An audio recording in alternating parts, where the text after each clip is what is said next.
এই প্রকল্প বাস্তবায়িত হলে নিম্ন প্রবাহে ভারত ও বাংলাদেশের অনেকগুলো নদী এবং কোটি কোটি মানুষ ক্ষতিগ্রস্ত হতে পারে। ইয়ারলুং জাংপো নদীর নিম্ন প্রবাহে এই বাঁধ তৈরি হলে বার্ষিক ৩০,০০০ কোটি কিলোওয়াট ঘণ্টা বিদ্যুৎ উৎপাদিত হবে।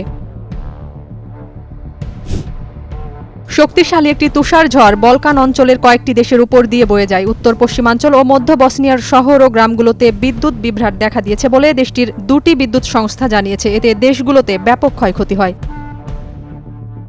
ফিলিস্তিনের অবরুদ্ধ গাজা উপত্যকার মধ্যাঞ্চলে ইসরায়েলি বিমান হামলায় ৫ ফিলিস্তিনি সাংবাদিক নিহত হলেও তাদের জঙ্গি বলছে ইসরায়েল। এই সাংবাদিকরা আল কুদুস টুডে চ্যানেলের কর্মী ছিলেন। নিহত সাংবাদিকরা একটি ব্রডকাস্ট ভ্যানে ছিলেন।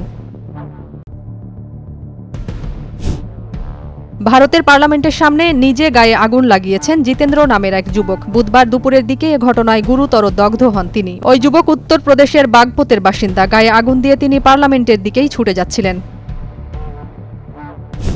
সিরিয়ায় নিরাপত্তা বাহিনীর সদস্যদের উপর হামলা চালিয়েছে ক্ষমতাচ্যুত সরকার আসাদপন্থীরা। এতে নিরাপত্তা বাহিনীর অন্তত ১৪ সদস্য নিহত হয়েছেন। এ সময় আহত হয়েছেন আরও অন্তত ১০ সদস্য। হতাহতরা সবাই স্বরাষ্ট্র মন্ত্রণালয়ের কর্মী।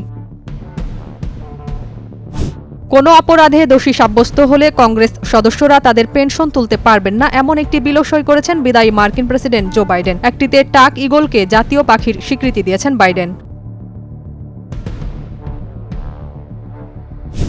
রাশিয়া জেনে বুঝে বড়দিনকে হামলার জন্য বেছে নিয়েছে বলে অভিযোগ করেছেন ইউক্রেনের প্রেসিডেন্ট। তিনি বলেন, এ হামলা অমানবিক। এ হামলা কখনোই তাদের স্বতঃস্ফূর্ত সিদ্ধান্ত নয়। রাশিয়া জেনে বুঝে কেবল লক্ষ্যবস্তুই নয়, সময় ও তারিখও বেছে নিয়েছে।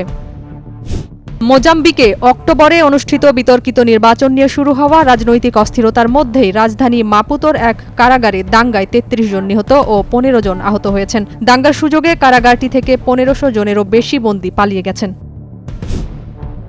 ভারতে দিল্লির বিধানসভা ভোটের আগে বিরোধী জোট ইন্ডিয়ায় ফাটল আরও বাড়ল। অরবিন্দ কেজরিওয়ালের আম আদমি পার্টি বিরোধী জোট থেকে কংগ্রেসকে বহিষ্কার করার দাবি তুলে জোটের সহযোগী দলগুলোর কাছে বার্তা পাঠাচ্ছে দলটি। রুশ সরকারের সিনিয়র সামরিক কর্মকর্তা অ্যালেক্সি রেতিশচেভ জানিয়েছেন, আফ্রিকার ১৮টি দেশে যুক্তরাষ্ট্র এক প্রকল্প নিয়ে কাজ করছে যা চিকিৎসায় প্যাথোজেনিক এজেন্টদের সংক্রমণ এবং প্রতিরোধের বৈশিষ্ট্যগুলো পর্যালোচনা করতে পারে।